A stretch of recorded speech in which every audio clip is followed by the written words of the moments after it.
तो चलिए बात करते हैं टी20 वर्ल्ड कप के उस मैच की जिसमें इंडिया ने नामीबिया पर एक जबरदस्त और एक तरफा जीत हासिल की।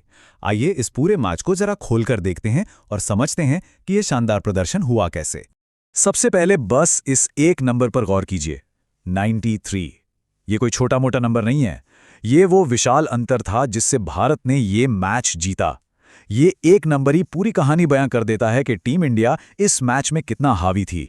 तो सवाल ये उठता है कि आखिर ये हुआ कैसे, मतलब वर्ल्ड कप जैसे बड़े स्टेज पर कोई एक टीम दूसरी टीम पर इस तरह से कैसे हावी हो सकती है। चलिए इसी सवाल का जवाब ढूंढते हैं। तो सीन था दिल्ली का, आईसीसी मेंस टी20 वर्ल्ड कप 2026 का 18th मैच, और आमने सामने थीं भारत और नामीबिया की टीम्स।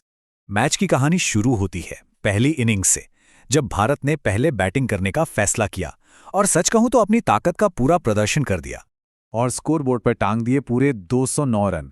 ये एक बहुत ही बड़ा स्कोर था जिसने नामीबिया के लिए एक बहुत ही मुश्किल चुनौती खड़ी कर दी। देखिए, टी20 क्रिकेट में 200 से ज्यादा का कोई भी स्कोर ना एक पहाड़ जैसा लक्ष्य माना जाता है। और मजे की बात यह है कि यह विशाल स्कोर किसी एक बल्लेबाज के दम पर नहीं बना। ईशान किशन, संजू सैमसन, हार्दिक पांड्या और तिलक वर्मा सबने आकर तेजी से रन बटोरे। मतलब ये एक प्रॉपर टीम एफर्ट था।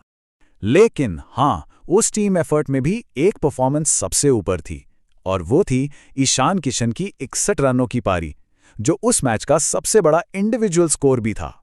और ये सिर्फ रन नहीं थे, कमाल तो इस बात का था कि ये रन बनाए कैसे गए। सोचिए, सिर्फ 24 गेंदों में 61 रन, यानी 250 से भी ज्यादा का स्ट्राइक रेट।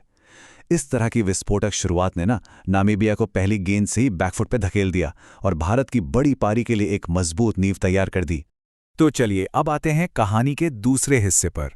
210 रनों का विशाल लक्ष्य और नामीबिया के सामने सच कहें तो एक पहाड़ था चढ़ने के लिए। इससे पहले कि हम आगे की डिटेल्स में जाएं, जरा ये चार्ट देखिए। ये एक तस्वीर में ही पूरी कहानी साफ कर देता है। भारत का स्कोर नामीबिया से लगभग 2 गुना था, मतलब मैच का नतीजा तो यहीं पर साफ दिख रहा है। ऐसा नहीं है कि नामीबिया के बल्लेबाजों ने कोशिश नहीं की, उन्होंने की, लेकिन स्कोरबोर्ड का प्रेशर इतना ज्यादा था कि वो उससे कभी उभर ही नहीं पाए। ऊपर से भारतीय गेंदबाजों ने इतनी कसी हुई बॉलिंग की कि रन बनाना लगभग नामुमकिन सा हो गया, और नतीजा, पूरी टीम 17.5 ओवर में सिर्फ 116 रन ही बना सकी। तो इस एक तरफा मुकाबले के असली हीरो कौन थे? चलिए उन परफॉर्मेंस पर एक नजर डालते हैं जिन्होंने सच में इस मैच का रुख तय किया। तो देखिए, भारत ने बैटिंग और बॉलिंग दोनों ही डिपार्टमेंट में कमाल किया। एक तरफ ईशान किशन ने बल्ले से तबाही मचाई, तो दूसरी तरफ जसप्रीत बुमराह ने गेंद से अपना कंट्रोल दिखाया। लेकिन एक नाम आपको दोनों लिस्ट में दिखेगा, और वो है हार्दिक पांड्या। और हार्दिक पांड्या का ये परफॉर्मेंस एक परफेक्ट ऑलराउंडर वाला खेल था। पहले तो उन्होंने सिर्फ 22 गेंदों में 43 रन की वो जबरदस्त पारी खेलकर स्कोर को तेजी दी, और फिर जब गेंद हाथ में आई तो 2 अहम विकेट भी निकाल लिए।